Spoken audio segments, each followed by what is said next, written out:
तो hi friends, इस video को ध्यान से देखिएगा। ग्रेजुएट अप्रेंटिस का फाइनल रिजल्ट जारी हो चुका है विनोबा भावे यूनिवर्सिटी के लिए, और कुछ यूनिवर्सिटी में बाकी है। उन सभी का हम लोग इसी वीडियो में डिस्कस करेंगे, और साथ में ये भी बताएंगे कि आपको ज्वाइनिंग करना है या नहीं करना है, वो आप ही डिसाइड कीजिएगा। मैं अभी यूनिवर्सिटी में जो लोग ज्वाइन किए हैं, ठीक है, उनका एक्सपीरियंस भी बताऊँगा इसी वीडियो में, ठीक है। तो देखिए, विनोबा भावे यूनिवर्सिटी 1992 में बना था। यहाँ पे ग्रेजुएट अप्रेंटिस की कुछ वैकेंसीज निकाली गए थे, ठीक है। मोर देन 100 पोस्ट थे। तो इन सभी का फाइनल सिलेक्शन लिस्ट आ चुका है, ठीक है। हालांकि वो ऑफिशियल वेबसाइट पे नहीं जारी हुआ है, बट सबके मेल पे आ गया है जो भी लोग सिलेक्टेड है, ठीक है। और यहाँ पे कुछ चीज़ें बोली गई हैं, इसको मैं बताऊँगा। उसके बाद सबका लिस्ट दिखाऊँगा यहाँ पे सिलेक्टेड कैंडिडेट का, ठीक है। कहाँ पे किनको मिला है वो सारा कुछ और कितना। देखिए, अब डायरेक्टली बात करते हैं पॉइंट पे, ठीक है। ये वैकेंसी आया था 2024 में मार्च महीने में, ठीक है।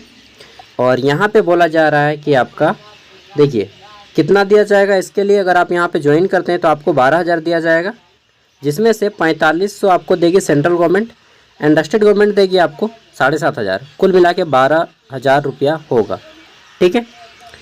उसके बाद यहाँ पे आपका जितना भी छुट्टी वगैरह है सब कॉलेज में जैसा दिया जाता है उसके अकॉर्डिंग ही रहेगा। काम बहुत आराम का काम होता है, ठीक है। काम बोलिएगा तो काम में नहीं होता है, ठीक है। तो जनरली मैं बात किया हूँ, मोस्ट ऑफ कैंडिडेट 11 बजे जाते हैं और 4 बजे आ जाते हैं, ठीक है। हालांकि उनका टाइम है 10 से 5, 9 से 5, लेकिन उन लोग 11 बजे जाता है, 4 बजे आ जाता है, ठीक है। चाहे बॉयज़ हो चाहे गर्ल्स, सबका यही रूटीन है, ठीक है। मैं हर जगह पता किया हूँ। अभी तक सिलेक्शन कहाँ कहाँ पे हो चुका है वो भी जान लेते हैं, बट उससे पहले हम लोग कुछ चीज़ें और जान लेते हैं, ठीक है।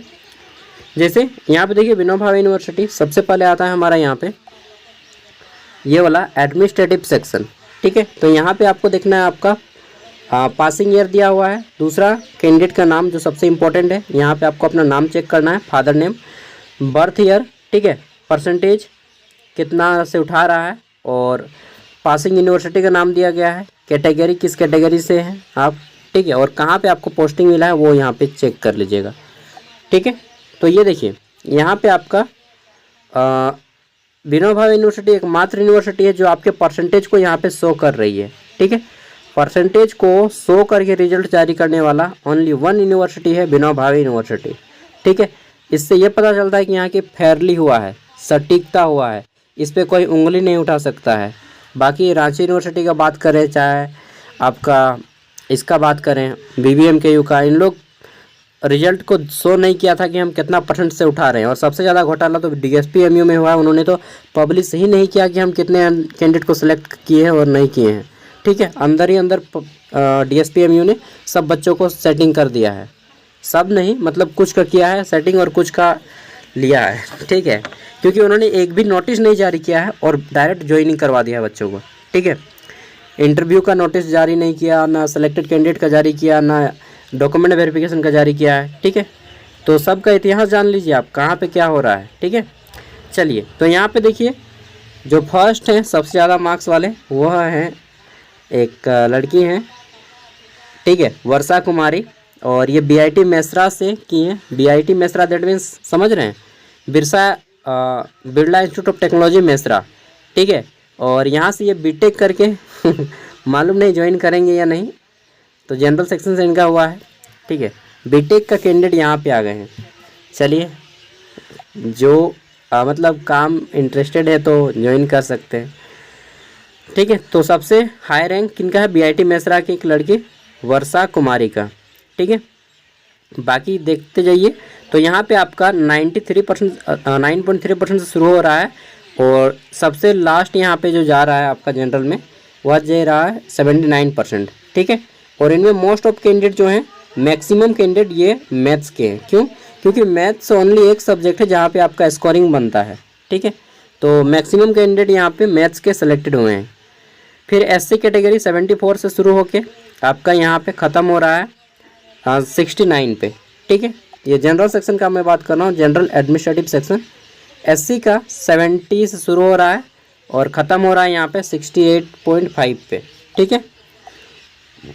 वही BC1 का 79 से शुरू हो रहा है और 78 पे ख़त्म हो रहा है। BC2 का 79 पे शुरू हुआ और 70 8 पे ख़त्म हो जा रहा है। EWS का देखिए तो 76 से शुरू हो रहा है, ठीक है, और ख़त्म हो जा रहा है 72 पे, जनरल एडमिनिस्ट्रेटिव सेक्शन। उसके बाद आता है यहाँ पे अकाउंट सेक्शन, ठीक है। तो अकाउंट सेक्शन का जो कटअप गया है वो 79.79 गया है, ठीक है। और मिनिमम कटअप है यहाँ पे आपका मतलब वो हाईएस्ट है, मिनिमम कटअप को रखा जाता है ध्यान में 75.25%, ठीक है। तो ये है आपका अकाउंट सेक्शन। उसके बाद एसटी का अकाउंट सेक्शन का जो कटअप गया है वह गया है यहाँ पे 52, ठीक है, बहुत कम गया है 52.8%, ठीक है। और एससी का जो कटअप गया है वह गया है 69, देन BC1 का गया है 74, BC2 का गया है 74, ठीक है, EWS का 69। तो ये है आपका अकाउंट सेक्शन का कटअप। नेक्स्ट आता है यहाँ पे बॉटनी लेबोरेटरी, ठीक है। तो बॉटनी लेबोरेटरी का कटअप देख सकते हैं, जनरल से गया 76, एसटी से 72, BC1 से 72, ठीक है। देन हम लोग बात कर लेते हैं तो यहाँ से आ जाता है फिर से आपका केमिस्ट्री लेबोरेटरी, ठीक है। इसी तरह से सभी लेबोरेटरी और फिर कंप्यूटर का, ठीक है, जूलॉजी लेबोरेटरी, देन आता है आपका कंप्यूटर लैब, ठीक है। सब का इस तरह से कटअप यहाँ पे शो किया गया है। अब बात कर लेते हैं कहाँ कहाँ पे अभी तक स्टाइपेंड मिला है। देखिए दोस्तों, इसमें आप ज्वाइन कर रहे हैं, सिंपल सा मैं बात बता दे रहा हूँ, इसमें पैसा का होल झोल हो रहा है अभी यूनिवर्सिटीज़ में, ठीक है। अभी तक कहाँ कहाँ पे ज्वाइनिंग हुआ है इसको भी जान लीजिए। अच्छा, और एक यूनिवर्सिटी है रक्षा शक्ति यूनिवर्सिटी, झारखंड रक्षा शक्ति यूनिवर्सिटी, ठीक है। वहाँ पर भी आपका जो है मार्क्स शो करके उन्होंने भी ज्वाइनिंग किया है। तो वहाँ पर भी मैं ये बोल सकता हूँ कि सभी को संतुष्ट किया, सेटिस्फाइड किया है, ठीक है। बाकी रांची यूनिवर्सिटी ने मार्क्स शो नहीं किया था और आपका BBM के भी मार्क्स शो नहीं किया है। पैसा कहाँ पे मिला? पैसा कहीं पर भी नहीं मिला है, ठीक है। मिला है लेकिन फुल्ली पेमेंट किसी को नहीं मिला किसी भी यूनिवर्सिटी में। झारखंड रक्षा शक्ति यूनिवर्सिटी में एक भी कैंडिडेट को पैसा नहीं मिला है। कल वहाँ पे मीटिंग हुआ था NATS को लेकर कि आप लोग का पैसा 15 दिन में आ जाएगा, ठीक है। कल दैट मीन्स आपका 1 मार्च को मीटिंग हुआ था, 1 मार्च 2025 को, ठीक है। जबकि ज्वाइनिंग किए हुए 3 महीना हो चुका है। रांची यूनिवर्सिटी के लगभग जितना लोग यूनिवर्सिटी में काम कर रहा है, कुछ कैंडिडेट का रांची यूनिवर्सिटी के बच्चों को 15,000 अभी तक मिला है, जबकि ज्वाइनिंग किए हुए 4 महीना हो चुका है, ठीक है। कुछ कैंडिडेट को मात्र 40% कैंडिडेट को 15,000 मिला है, 60% कैंडिडेट को 1 भी रुपया नहीं मिला है, ठीक है, रांची यूनिवर्सिटी में। ध्यान रखिएगा मैं क्या बोल रहा हूँ। इसके बाद BBMKU, तो BBMKU का हाल ऐसा है कि इनको सेंट्रल गवर्नमेंट का पैसा मिल गया है, स्टेट गवर्नमेंट का पैसा नहीं मिला है, ठीक है, ऐसा कुछ हाल है।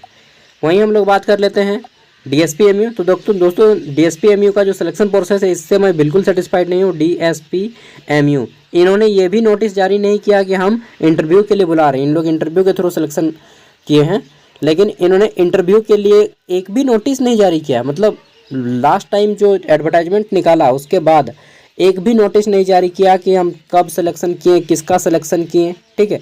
सब सिलेक्शन हो गया, बस वहाँ पे 1-2 लड़का ज्वाइनिंग किया तो हमको बताया कि भाई साहब हम लोग का तो केवल मेल पे आया, ऑफिशियल नोटिस भी नहीं आया, ठीक है।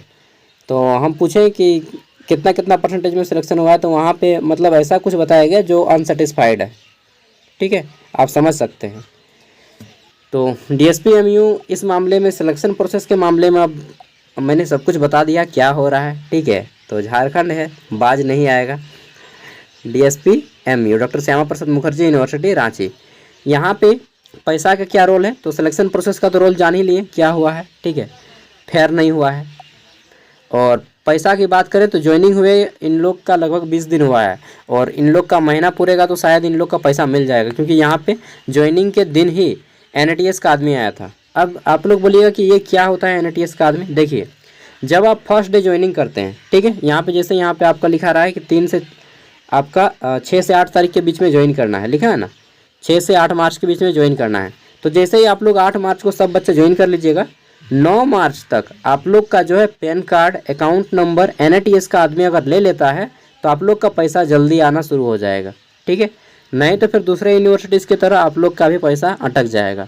समझ रहे हैं ना बात को, ठीक है। तो फिर आप लोग अटक जाएगा पैसा, तो फिर बिना पैसे का काम करने में भी मन नहीं लगेगा और लगेगा कि टाइम तो वेस्ट कर रहे हैं, ठीक है। तो सब कुछ समझ लीजिएगा। और अगर आप लोग ज्वाइन करते हैं तो सब कोई जैसे ही ज्वाइन कीजिएगा, सब कोई अपने कॉलेज में बोलिएगा कि सर हम लोग का पैन कार्ड और आधार कार्ड ये सब ले लीजिए। NATS का आदमी आके रजिस्ट्रेशन करवा लीजिए। बाहर से आदमी आएंगे NATS से, ठीक है। NATS का आदमी आएगा बाहर से, आप लोगों का रजिस्ट्रेशन करेगा, आप लोगों का अकाउंट खोलेगा। अगर ऐसा कुछ होता है तो आप लोग का पैसा आएगा, ठीक है, जल्दी। और नहीं, अगर ऐसा नहीं होता है तो फिर आप लोग का पैसा नहीं आएगा। तो नहीं होगा तो क्या, नहीं होगा तो आप लोग को बोलना है कि करवाइए, ठीक है। समझ रहे हैं ना बात को? हाँ। और जितना भी लोग व्हाट्सएप ग्रुप के साथ नहीं जुड़े हैं, व्हाट्सएप ग्रुप के साथ जुड़ जाइएगा। अगर कोई भी अपडेट होगा तो मैं यहाँ पे अपडेट कर दूँगा, ठीक है। चलिए, ये सारी चीज़ें हो गई। और बाकी बचा कहाँ कहाँ पे है, देखिए। अभी बचा हुआ है कोल्हान यूनिवर्सिटी का चाईबासा, ठीक है। नीलांबर पीताम्बर यूनिवर्सिटी NPU का बचा हुआ है। SKMU तो निकाला ही नहीं है। जमशेदपुर वुमेंस यूनिवर्सिटी का बचा है, ठीक है। और कहीं पे बचा है क्या? और कहीं पे नहीं बचा है। अच्छा, इसका सेकंड लिस्ट भी आएगा क्या? हाँ बिल्कुल, इसका सेकंड लिस्ट आएगा। अभी तक सेकंड लिस्ट जारी करने वाला एकमात्र यूनिवर्सिटी है BBMKU। BBMKU 2 लिस्ट जारी किया, first list and second list. Second list में वो आते हैं जो फर्स्ट लिस्ट में ज्वाइनिंग नहीं करते हैं, ठीक है। फर्स्ट लिस्ट में ज्वाइनिंग नहीं किया जाता है तब सेकंड लिस्ट जारी करता है। सेकंड लिस्ट उनका जारी किया जाता है जो थोड़ा थोड़ा कम परसेंटेज हैं, ठीक है। मतलब यहाँ पे जिनका लिस्ट में नाम नहीं है उनको सेकंड लिस्ट में फिर बुलाया जाता है, ठीक है। तो सेकंड लिस्ट भी जारी होता है इनका। फ़ायदा क्या है इसको करने से? फ़ायदा ये है कि आपको 1 साल का एक्सपीरियंस सर्टिफिकेट मिलेगा। उसका आप लोग यूज कहाँ पे कीजिएगा? देखिए, बहुत सारा वैकेंसीज आता है कॉन्ट्रैक्ट बेस, उसमें आपका 1 साल का एक्सपीरियंस मांगा जाता है। जैसे अभी निकल रहा है झारखंड में ग्रामीण विभाग प्रधानमंत्री आवास योजना में, देखे होंगे ब्लॉक कोऑर्डिनेटर का, ठीक है, वीडियो। तो वहाँ पे एक्सपीरियंस जो मांग रहा है 1 साल का, ये यहाँ पे अगर आप एक्सपीरियंस ये वाला 100 कीजिएगा तो आपको ले लिया जाएगा, ठीक है। तो इस सब वैकेंसीज में आपको काम देगा, मनरेगा में काम देगा, यही सब में आपको काम देगा, ठीक है। और प्राइवेट स्कूल वगैरह ज्वाइन कीजिएगा स्टाफ के थ्रू, ठीक है, तो आप वहाँ पर भी ये आपका काम देगा। सारी चीज़ें मैंने आपको बता दिया है। आप व्हाट्सएप ग्रुप में जुड़ जाइएगा, मैं लिंक वीडियो को डिस्क्रिप्शन में दे दूँगा। कुछ भी अगर होता है, ठीक है, तो मैं आप लोग को बता दूंगा। और कोई सैलरी स्लिप नहीं आएगा, डायरेक्ट बेनिफिट ट्रांसफ़र यानी कि DBT के थ्रू आपके अकाउंट में पैसा घुसेगा। उसके लिए क्या करिएगा आप लोग? पैन कार्ड और अपना आधार कार्ड और अकाउंट नंबर जल्दी से जल्दी बोलिएगा कि सर NATS का आदमी आके हम लोग का अकाउंट ओपनिंग करवा दीजिए, ठीक है। नहीं तो रांची यूनिवर्सिटी की तरह 4 महीना 3 महीना से लटकते रहिएगा ना, फिर लगेगा कि काहे लिए इसको ज्वाइन किए हैं। सही बता रहे हैं, 4 महीना तक पैसा नहीं मिलेगा तो आपको ख़राब लगेगा ना भाई। मैंने सारी चीज़ें बता दी हैं, ठीक है। और अब आपके मन में जो भी हो आप क्लियर डिसीजन ले पाइएगा। Okay, thank you. इसका लिस्ट मैं वीडियो का डिस्क्रिप्शन में दे दूँगा।